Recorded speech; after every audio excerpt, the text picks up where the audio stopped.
Hello, everyone, and welcome to Communication Breakthrough. My name is Todd Wall, and we believe that intentional communication will lead to the breakthrough that you're looking for, both in your business and in your life. John Maxwell has a favorite quote that I love. Is he says, if you go out to lead vision and to lead in any direction and you look around and no one is with you, you're not leading, you're just out on a walk. So the problem is, if we want to be a leader, we need to bring people with us. We need to develop a team that will not only follow us, but will rise to new levels higher and higher and higher. We don't want to be the leader who's just doing everything for their team and their team is just doing the minimum. We want a great team around us. So there's a certain way we need to lead and a person we need to be in order to have that team. Let's look at it together. Stick with us.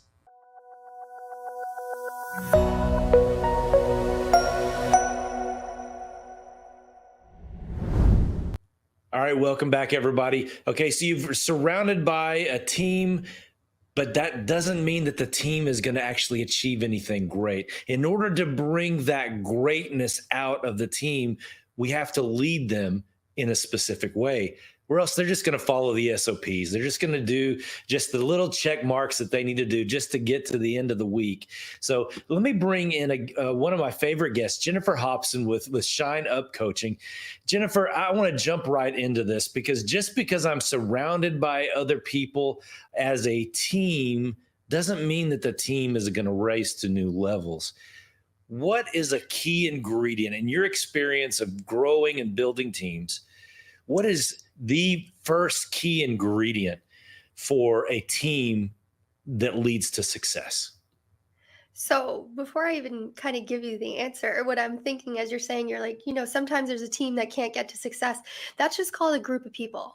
There's literally just a group of people. Like there's a team and then there's just a bunch of people that are in a room standing around. There's a big difference. You can have, even a football team, you can have people standing on the sideline. That does not mean you are a team.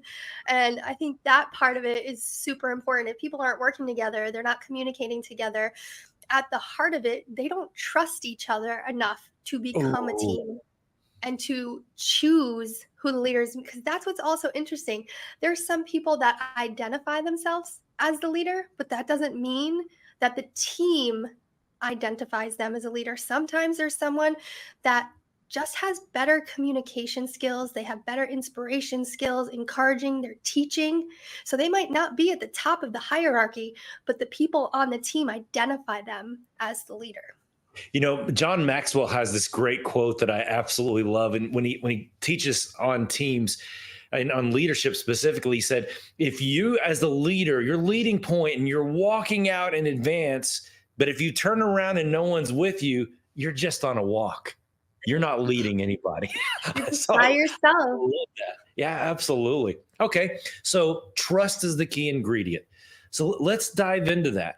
So what's the foundation for how we build trust so that the team gets engaged and they become their greatest version individually?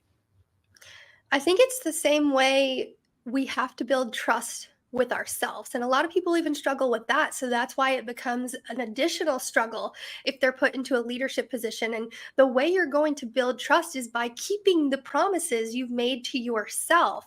So if you said you were going to talk to 10 people this week, or you were going to learn something new, you were going to invest in yourself, whatever it is, and then you don't show up for yourself, that belief and that trust starts to dwindle. And it's the same thing with your team. If you tell your team you're going to offer this many team trainings and you don't make it a priority and you only got to 1 out of the 10, they start to trickle, that trust is lost. And what ends up happening is they don't believe anything that you're saying.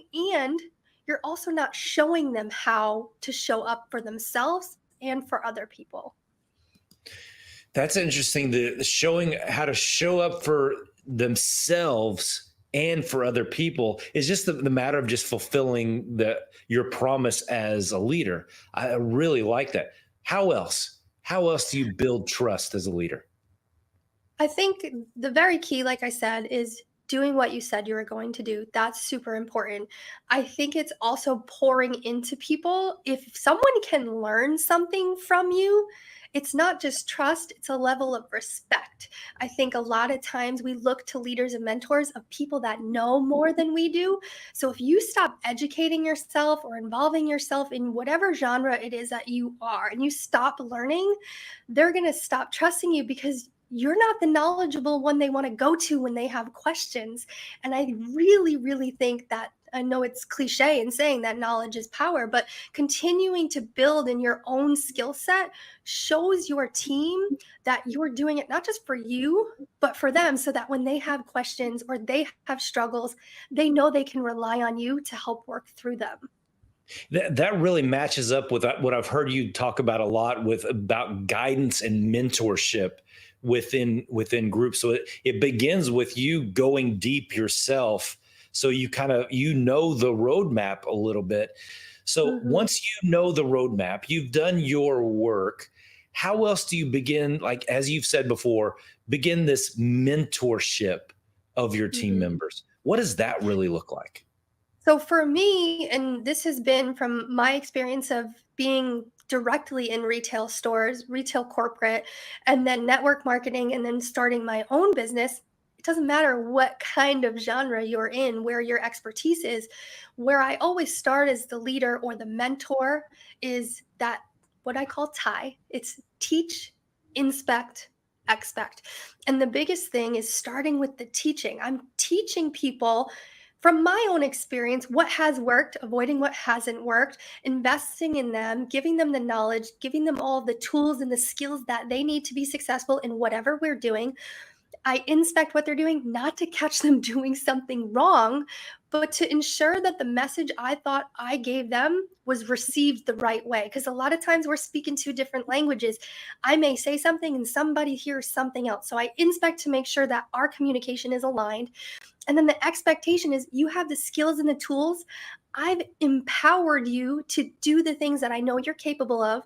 I've put some belief in it. And now I expect you and I trust you to take the opportunities to show up for yourself and do the things that I know that you're capable of now. And I think that's really important, is following through. If I just teach you and I don't inspect, there's no follow up, well, you might be doing it wrong because we didn't have the same communication. And then the expectation is you don't have the belief in yourself to take the opportunities, to take your responsibilities and go to the next level. And I think that's a really big part of starting the guidance and mentorship entire relationship. Now, I've heard you talk a lot about opportunity and providing opportunities for your teams. I'm assuming that that's a key element of this trust, because you just mentioned it a second ago, of this them trusting themselves in these opportunities. So, what is that process like? Speak to me more about creating opportunities and the dynamic that creates. I mean, opportunities can be endless. And what I love as a mentor and a coach and guiding people is some people don't see opportunities when they present themselves. And a lot of times that's because they're clouded with negative mindset.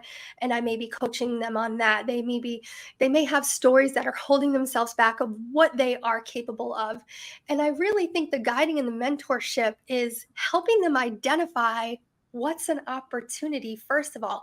Maybe it's to start a new business. Maybe it's to be on a podcast. Maybe the opportunity is just to learn a new skill. Maybe if you're in a traditional corporate structure, it's to take on a new project. So I think it's spending time being able to identify what are my opportunities, first of all, because some people like to think, well, I'm never presented with opportunities. When they are, they're just not identifying, so they can't take a leap of faith and say, hey, I'm going to try that. Whether or not I'm qualified, I'm going to make sure I try it. And I want to see, because I have a coach and a mentor that believes in me and they think I am capable. So I have enough trust in myself to try something new and scary. I think that's a critical factor of, as an individual, this growth mindset that I'm looking for opportunities. I'm going to step into that opportunity. And I think that is vital. Now, as the leader, though, so that you're not putting them in a bad situation, what kind of opportunities do you create so you can develop trust? Because, I mean, you could hang a person out to dry just as easy with an opportunity. So what's kind of the guidelines you operate so you put them in safe environments? For sure. I mean, I think it goes back to what kind of leader you want. I inspected, and the expectation is, in my business, is that they're comfortable sharing products that we have. They're comfortable sharing the business opportunity and being there maybe as a pair of ears and giving constructive criticism, giving positive feedback along with that. And it starts really small. So that idea also is, at the end of the day, you're not the only person doing all of the things. So giving them little opportunities. Maybe it's to have a one-on-one conversation with someone. Maybe it's to share a new product. Maybe it's to run a live Zoom. These little opportunities that continue to build their trust and their belief, because you're feeding them, you're giving them more, you're trickling it on top of them to where they get to a point where they're like, I don't need you. I have you. And that's important, but I don't need you to try new things. And that's where we all want to get to. We don't always want to be at the top of the mountain by ourselves. To bring up John Maxwell again, he has this 4-step paradigm with training and mentorship. It's first you watch me, then you do it with me, then you train someone else, and then that person does it on their own. And so that really speaks to what you're talking about, just that shoulder to shoulder initially. I mean, they do it on Grey's Anatomy, Todd, so it must be true. It must be true. That's a documentary, isn't it? Yes. And so I think it's super important. I teach you, we do it together. I watch you, and then you're capable on your own. So it's also that process of not rushing people into things, because you will lose their trust if you do attempt, not even maybe intentionally or unintentionally, give them something that they're not ready for. Then they're going to cower back, and they're not going to feel comfortable. Their trust isn't going to be built. Their belief isn't going to be built. They're going to feel embarrassed, and all of the stories and insecurities that they have are just to the top. And now they don't even want to try. So you do have to walk that line. So you're not only their leader, but you're their security blanket at the same time. A little bit. Yeah, a little bit for sure. Hey, Jennifer, stick with us after the break. I wanted to break down, because we also learn from the bad experiences we've been through. I want you to walk us through what that's like to learn from a bad experience, pull out the negative, and then figure out who we want to be. Will you teach us that lesson? Absolutely. All right, everybody, stick with us. We'll be right back.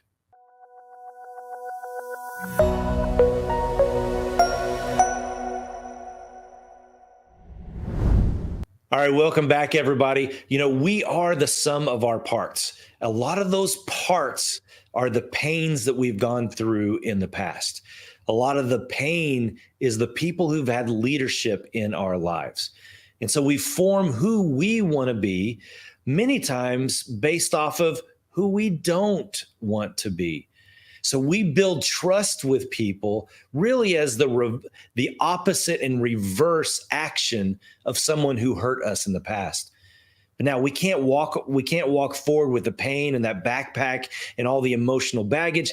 We need to figure out a way of dissecting that information and really moving forward and to be the leader we want to be, so we can develop trust, we can lead a team, and we can get to the goals and the best life that we possibly want. Let me bring Jennifer back on. Jennifer, thank you for sticking with us. So Jennifer, this task is a task that you've done quite a bit with a lot of people, of really going and doing the deep work, even on the pain that they've been through. Because, I mean, describe the situation to me, because you've described it to so many people you've led before. It starts with pain, doesn't it? And I was going to say, I have plenty of negative experiences to pull from myself. So I think that's where I'm able to offer a lot of insight. I've had amazing coaches and mentorships, but unfortunately, I've had a lot more negative experience with leaders not even they didn't get to be my mentor. They were just trying to be my leader because I didn't want to learn from them. And I think so many times we can take what's negative and not serving us and use it and change it into a positive to serve someone else and to serve our future self. I think is really important to go, hey, this is what's happened. This is how it made me feel, which is extremely important to identify, not to dwell on it, but to identify that's how it made me feel. And as I'm transitioning into a leader and a mentor, I want to make sure I don't make other people feel like that. That's super important to me, is to make sure I never feel less than, I don't feel stupid. There's so many leaders out there, unfortunately, that shouldn't be in that position. It may have happened by accident. It may be because they've learned from someone else that's the right way to do things. And unfortunately, they don't know how to change unless somebody approaches them and says, hey, this isn't the kind of leader I want to follow. And we ourselves can take it and go, let me mold the type of person I do want to be for other people. And also remembering is this idea of people don't quit businesses, they don't quit programs, they don't quit jobs, they quit other people. Oh, that's dynamic. That is It's absolutely dynamic. it's super important to know that. And there might be that small percent, maybe they got more money, whatever it was, but they started looking in the first place because their environment and their leader was not serving them. And at the end of the day, a leader is a servant. They're not a Yeah. narcissist. I love that so much. So, and we don't want to walk forward with baggage. We don't want to walk forward with that pain. So walk Mhm. us through an exercise that we can do so that we can begin to take off the pain. Like you said, first you got to analyze how it made you feel, where we can take that pain off and we can really drill down to who is the person and the leader that we want to be. Will you walk I'm us a through little that ready. exercise? Let's Yeah. get ready. Like stretching it out. I think it's I love this exercise with my clients and it seems so simple. It's one of those easy to do, easy not to do.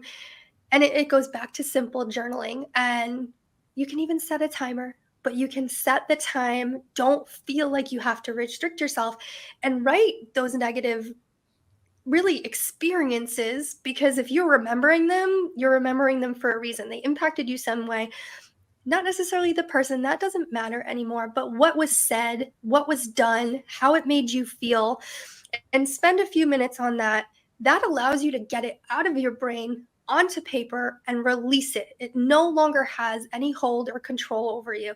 And spend some time there. And then switching the exercise to the positive, identifying and spending some time really going, all right. And I would start it like this. I would say, I'm Jen. I'm a leader of a team of however you are. And I want to show up for myself and my team by being an encouraging person, an inspiring person, a person that keeps their promises, a person that continuously learns and pours into their team. And I identify all the things that I want to be, because a lot of it, I learned what I don't want to be from those past negative experiences. What I've learned is the kind of leader I do want to be and I wish that I had for myself. And then you take it one step further. And all right, I want to be encouraging. Well, how am I going to be encouraging? If I just put it out into the atmosphere, that doesn't actually do anything. So I take the action item. I want to be encouraging. I want to send 3 positive messages to people on my team every single week. I want to continue to learn. I'm going to read 10 minutes a day, a personal development book, and create actionable items that can go on a calendar to keep you in alignment with the person you do want to be. That's a great step of that, drilling down into actionable items. And a great point of accountability you mentions, even taking to the point where you're putting it on your calendar that, Mhm. and so how broad or how specific is it good for me to become? I mean, I don't want to get lost in the details, do I? Or what's kind of my rule of thumb? Well, and I think that's very important, right? Because now we're just so focused on this task list, and that's all being a leader is checking things off the box. That's not what I want to happen. And I always go to, you can't do everything.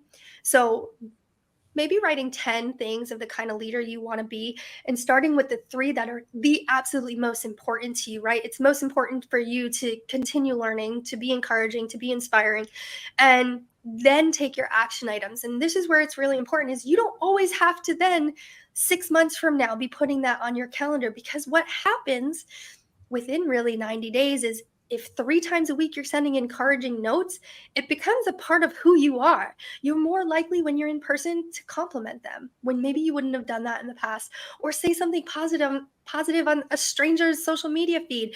We start to take our actionable items and they become our identity. That's the whole point of identifying who we don't want to be, figuring out who we do want to be for our team, starting the act. I'm always to the trickle, right? Everything happens slow but consistently. And then what happens is you're becoming the person you wanted to be. And those are just parts of your personality and parts of who you are and what you do. That's a great picture of it. It starts with actionable items, but as those become habits, as they become just part of who you are, it becomes your identity. And then all of a sudden you look around and you go, I'm a leader that people can trust. Mhm. So talk to me one about the negative just a little bit more. Sorry, I'm a negative Nancy. I want to go there again.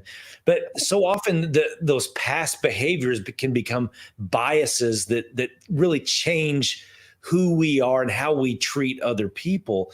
How do I convert a negative into one of those positive attributes? Talk to me about that gap right there. Some of the things I've had to remind my clients in the past is you can't allow your past to stop you from being the person you were meant to be. And I think that's really important. And that's in anything we do. This isn't just in being a leadership. This is in, past romantic relationships or even being a parent. Guess what? We all mess up from time to time. We can't allow the past negative mistakes to dictate what we're capable of in the future. However, there's always, I mean, I poo-poo on myself from things I've done 20 years ago. That's the reality of life. That's the way our brain works. It likes to spend a whole lot more time on the negative than it does the positive. And this is similar to our conversation before as I go back to turning those negative experiences down, not giving them power. Once you give them once you even give them any of your time, you're giving them power, and then it starts to get louder and it interferes with everything you want to do. So if it comes up again, going back to that first exercise we talked about, it's okay to not just one and done it. It's okay to go back and maybe you need to write it down several times. Maybe you even need to auditory it. You record yourself. Maybe you're driving, you're like, I need to release this experience that made me feel like this, and this is who did it, and this is how it happened, and it no longer serves me, and it doesn't have any power over me. So, writing, speaking, hearing these things, those are going to retrain your brain to not give the negative energy and just experiences power. I love that. And even little ritual type of things. I'm a believer and Paul in the Bible, he said when he left a city that he was where he felt judged, it says he knocked the dirt off of his feet. And so when I come out of bad situations, I'll tap my feet on the curb and I'll say, okay, I'm done with that. It's time to move forward. So finding things that help you release. And You have to. absolutely. I like you said, even sometimes just writing it down can bring that release, but you don't want to give it so much attention that it refuels it, reflares it up. I think that's a great point that you bring out there. That you don't want to refuel it; you just want to learn from it. So is it Yes. just a matter of just flipping that negative into a positive, a new attribute that you want to be? I think sometimes I think one of the things to take away from it is no one has ever benefited from hanging on to negative experiences. That's never benefited anybody. No one has ever grown from that. No one has ever been successful from sitting in their negative valley, right? We all have them, but it's the idea of that can't be forever. And we can't let things that happened yesterday or 10 years ago control what we're doing. And we have to do that by becoming that new person that we have so many freaking awesome experiences that those don't matter anymore, right? We're still gonna, life is gonna still life and things are gonna happen. But now we actually have a whole lot more tools in our toolbox to get us through them. We know that we've come out better on the other side last time, and I know I can do it again this time. So learn, release, and move on. I absolutely love move in a new direction. Jennifer, Shine Up Coaching. People can find you on Instagram and just Jennifer, keep shoveling that wisdom in our direction. I really appreciate the time. Thank you so much. All right, everybody, stick with us. We got Chris Gray right after this.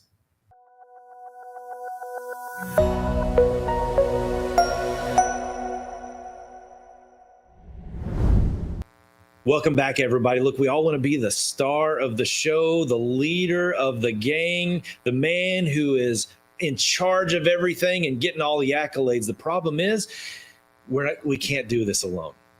Nothing in business or in life can be performed in isolation by ourselves. We have to bring people along, which means we have to build a team. In corporate America, in whatever business, you hire people, they just get assigned on a team and they'll perform at a certain level. But we want to go next level. And to do that, we have to build trust. We have to build rapport. And so let's hear from experts who have done this before. Let's bring in my friend Chris Gray. Chris, how are you doing today? What up, Todd? Man, so you've done this over and over again, building teams both remotely in the U.S., in corporate offices, and actually overseas with other teams. And so, man, we want people to follow us. We want them to perform at the highest level. Man, how do you build the trust so that can actually happen? You've done it over and over again. Give us your formula. This is a good question. I'm happy to answer it. When I was in corporate America prior to this entrepreneur life, when I was in corporate America, this is the only thing I was good at. I didn't believe in the actual job itself, but I had success because I was able to build teams. And let me tell you what doesn't work first, because I learned this the hard way. What doesn't work is trying to be liked by everybody. When I got my first promotion and had my first team, I went in there and I was trying to be liked by everybody. Didn't work at all. People will run over you. If I try to, and that's a transferable principle. If I just try to be liked by my wife, she's going to lose respect for me. If I try to be just liked by my daughter, she's going to lose respect for me and be undisciplined. That did not work. What I found out was that raising the standard, having high standards, is crucial. One time in the corporate life, I had to come in and take over a team that was not performing as well as they could have. So what did I do? I came in the first few months, just raise the standard. Straight up raise the standard. Now here's the thing. I didn't just raise the standard and come in there yelling at people and blah, blah, blah, and being this and that. I raised the standard, but I treated them with respect and they treated me with respect. I didn't get personal with them. Didn't do that. Like, it didn't get, mushy gushy, talking about feelings. I avoid, they could talk about that, but I avoided that. I came in, I raised the standard, treat them with respect, and they treat me with respect. So the first criteria was of building that good team was establishing respect before being liked. You can't go in with being liked first. You have to build respect and credibility first. And so you start with the standard. Okay. Start with the standard and then mutual respect. It's not about you just respecting me. It's not about you just respecting me. It's about me respecting you as well. But we all have this standard that we're going to perform at. Okay. I follow you. Okay. So what's step two? Step two, after that whole period, that was about 3 months of me doing that with that team. I then started to show a little bit more heart. Then I knew I was doing it right, because the best compliment I've gotten in corporate America was from a girl who said, the girl on that team, woman on that team, she said, Chris, you're an exoskeleton. Hard on the outside, all mushy on the inside. And at that point, I knew that she knew where I was going. What happened was I came in and I raised the standard and I was all business 2 or 3 months. And then around that third month, fourth month or so, the one-on-one started to get a little bit more personal. And when I say personal, it wasn't about me talking about me and what I'm passionate about, what I care about.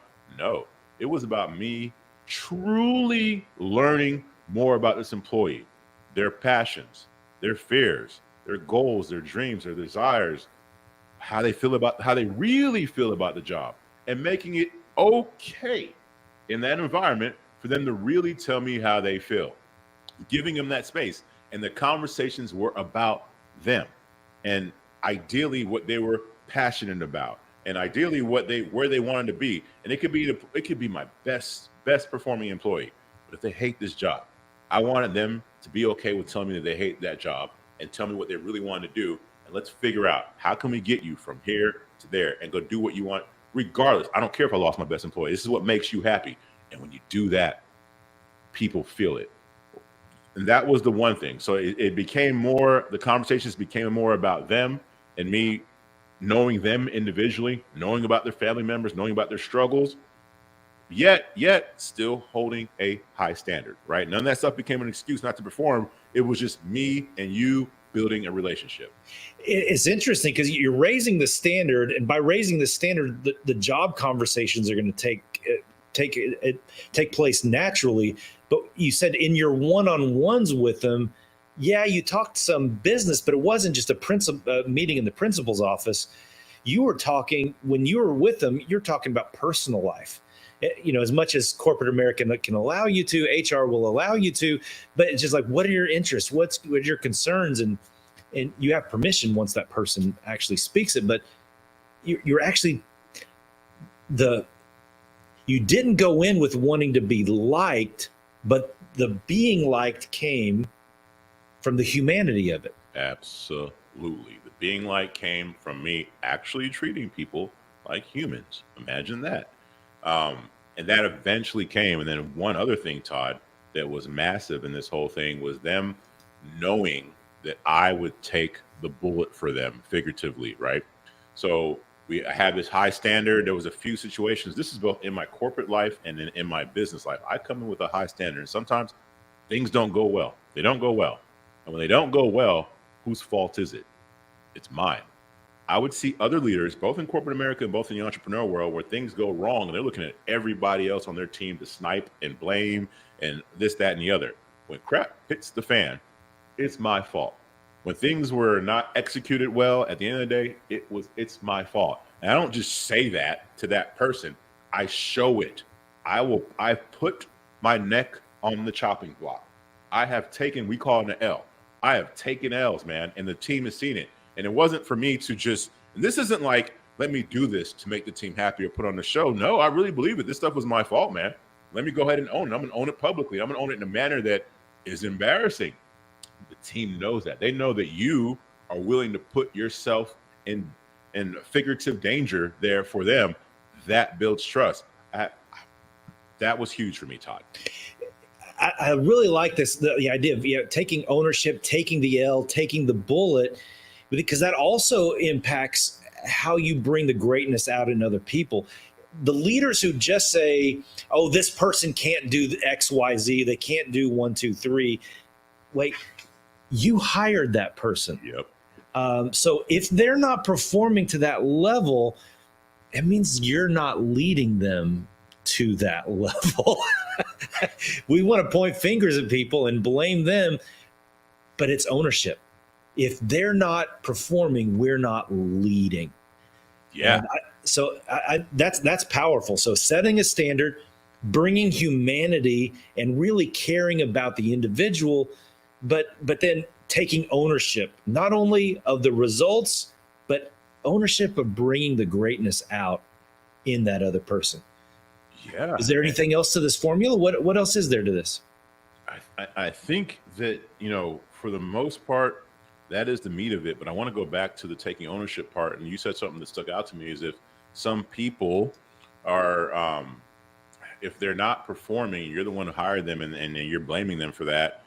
It truly is on you for a lot of different reasons, because if I'm doing my best as a leader to help this person be successful, and they're not successful. They're not, and they're really trying. Let's assume that they're really trying. They're putting their all into this, but they're just not at the standard. Why do you keep that person around? Well, you're not doing them a favor. This is whatever the role is, may not be their strength. And ideally, you've discovered something else they're passionate about, something else that they may want to do. Well, then the one-on-ones don't, the one-on-ones that we're having turn from being tactical about the job, and it just gets real. It's like, hey, you know what, Chris? I just don't think this is the best position for you. Let me tell you why. We did this, this, and this. You've worked your butt off. You did that, and that. But we're still not at the standard. I know that this thing over here is what else or whatever you want to do. How can we get you into that? That's a very oversimplified way of having that conversation. But in an indirect way, I got really good at telling people, yo, I'm about to write you up. You probably should start looking. But in a respectful and loving way. Because the humanity leads the path in that. It's the same thing. If you really care about this person, then you're trying to find their success. If their success is in a different area, because if you're only leading with a standard, then you're just going to beat them up every single meeting. And then they're just a mush of nothingness at the end of it, and all their confidence is gone. There's no way they could perform anywhere. That their only route is exit. Exactly. And then you asked me one other thing I've seen too that I want to bring up is in the entrepreneur world, most of my team is in South America right now. What I've learned, if you're working with people who are overseas, what I've learned is all these businesses and stuff, they start treating people who are overseas like they're not people.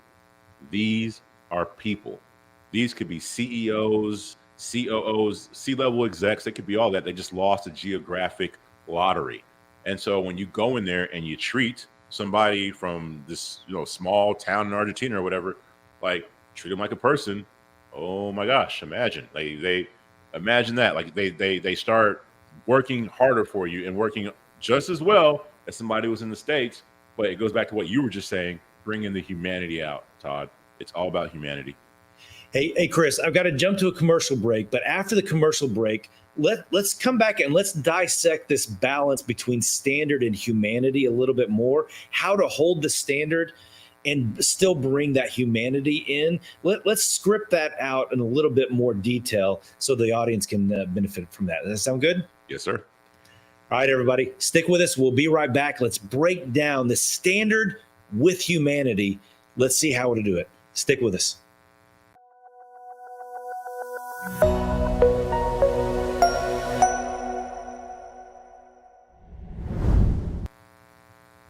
All right, welcome back, everybody. Let's get into the meat of this with Chris. We've got the standard that really raises the respect, but then you've got humanity on the other side.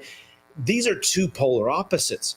How do you do this with this equation of, like we asked the question, how do you bring the greatness out in your team? You hired them for a reason. Sometimes that reason is on a different team, like Chris talked about. But how do you bring the greatness out in your team? Let me bring Chris back on. Chris, how are you doing? Life is good. Life is good. Let's talk about this, because you raise the standard to establish authority, to establish respect, and you get liked and you build trust through bringing the humanity in. It's all about making the team great, but you make the team great by making the individuals great. So let's go into that one-on-one room where you're really the mad scientist in that room. How do you hold the standard and bring humanity? What are the components in that bring the greatness out in your team member? For me, it's been the same, both in corporate America and in my entrepreneurial life. You have a high standard. But you want that person that you're working with to know that you care, a teammate. You want them to know you care.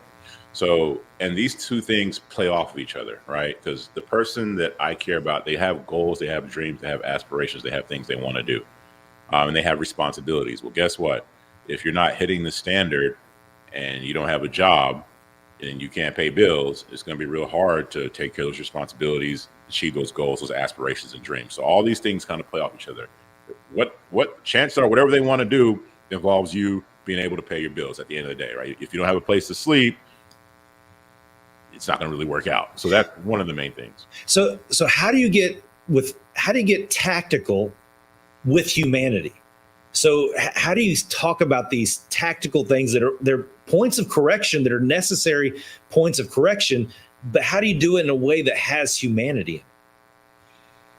It depends on the person. This goes back to, I think the overarching theme here is knowing your teammates, knowing the people that you're working with. There are some people that I could talk very direct with. I could be very direct and they would appreciate that. And I go there with them. There are some people where I can't go in hot and heavy. I got to give them the message. They still need to be clear with it, but it has to be delivered in a way that's palatable for them. It's up to me to know that style, that delivery. That's one. That's treating people like humans as well, knowing the actual human. That's one. And then you said something about earlier, and if I'm going off, you can bring me back, but you said something about empowering that person and empowering the team. Going back to knowing them, I would figure out there's certain people who have certain goals and aspirations. Okay. So within this role right now, how could I help them exercise that muscle, develop that strength? So for example, there was one girl one woman on my team who really wanted to get in leadership. She really wanted leadership stuff. So what did I start doing? I started giving her leadership roles within the team. It wasn't like a just team captain thing. It wasn't just like, hey, you're a team captain. No, like, hey, you're going to lead this meeting. Let's sit down and plan this meeting out. How does it look?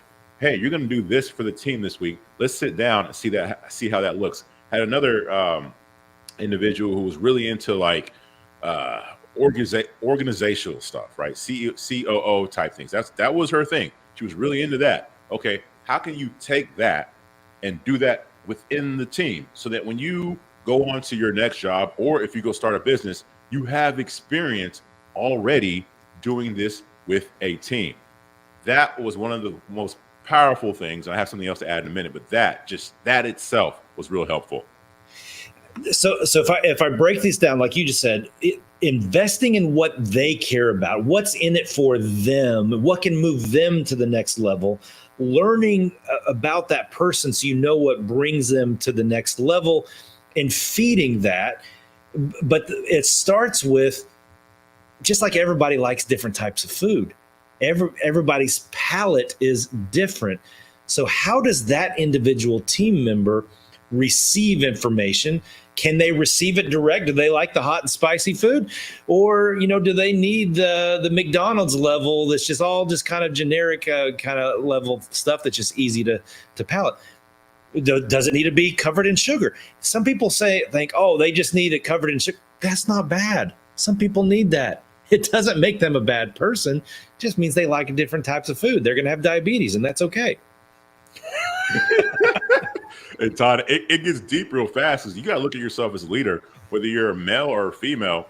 It's going to get deep real fast. But sometimes there's people on their team. When you're talking to them, they're hearing their dad talk to them. Oof. When you're talking to them, they're hearing their mom talk to them.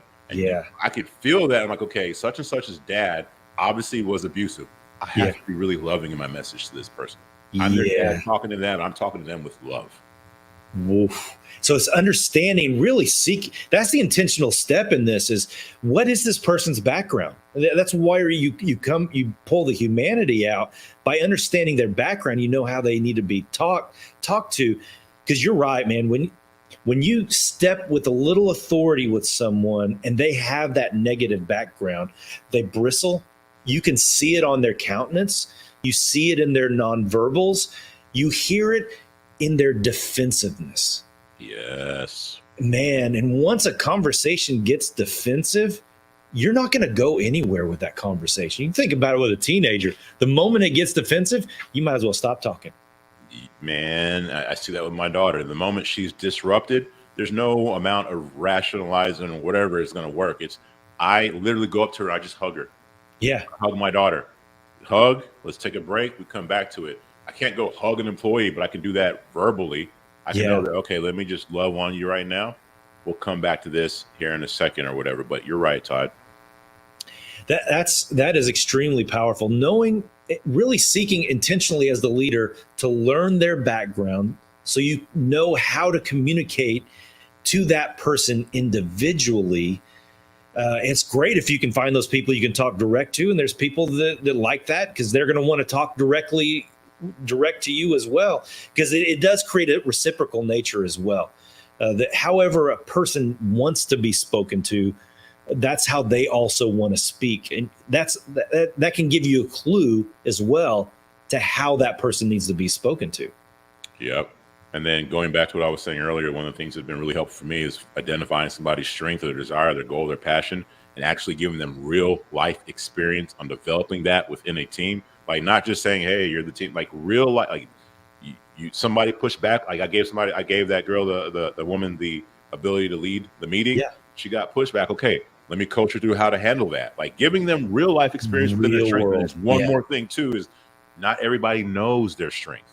Like not everybody's aware of what they're good at. They don't see it. They're so good at it, they don't know it. So when you are able to point it out in them and then help them develop it, it's beautiful to watch. So how do you do that? Let's break that down. How do you, when you recognize something in somebody, how do you begin planting those seeds so that it becomes a tree later on? Oh, it's a great question.